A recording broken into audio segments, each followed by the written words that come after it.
யாரும் யாரை குறித்தும் நல்லவர் கெட்டவர் என்பதை தன் மனதிற்குள்ளும் நினைக்க கூடாது, வாயை திறந்து வெளியே சொல்லவும் கூடாது. ஏனென்றால் யார் யாருடைய மனது எப்படி இருக்கிறது என்பதை அல்லாஹ் ஒருவன் மட்டுமே அறிந்து கொள்வார். பெருமானார் ஸல்லல்லாஹு அலைஹி வஸல்லம் அவர்களோடு சஹாபாக்கள் போருக்கு செல்கின்றார்கள்.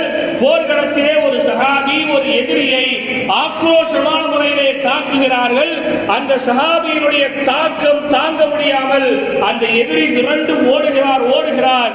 ஒரு கட்டத்துக்கு மேல் அவரால் ஓட முடியல. ஒரு கட்டத்துக்கு மேல அவரால் ஓட முடியல.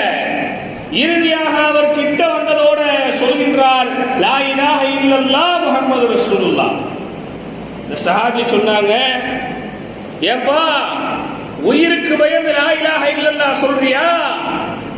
உன்னுடைய தலை என்னுடைய வாளின் கையில் மாட்டிக்கொண்டது. உயிர் போற நொடியில் என்ன லா இலாஹ இல்லல்லாஹ்னு பொய் சொல்லி ஏமாத்துறேன்னு சொல்லி அந்த எதிரியை அதே இடத்துல வெட்டி வீழ்த்தி கொண்டு விடுகின்றார்கள். இந்த செய்தி பெருமானார் ஸல்லல்லாஹு அலைஹி வஸல்லம் அவரிடத்திலே சொல்லப்படுகிறது. உடனே அந்த நபி தோழரை அல்லாஹ்வின் தூதர் அழைத்தார்கள். இன்னாரை இப்படி நீங்கள் கொன்னீர்களா? அவர் இப்படி கலிமா சொன்ன பிறகு நீங்கள் கொன்னீர்களா? ஆம் யா ரசூலல்லாஹ், நான் கொன்றேன். ஏன் கொன்னீங்க?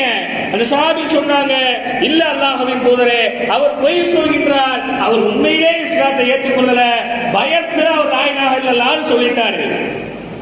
சொல்ல கரெக்ட் தான், நீங்க செஞ்சது கரெக்ட் தான் அப்படின்னு சொல்லல.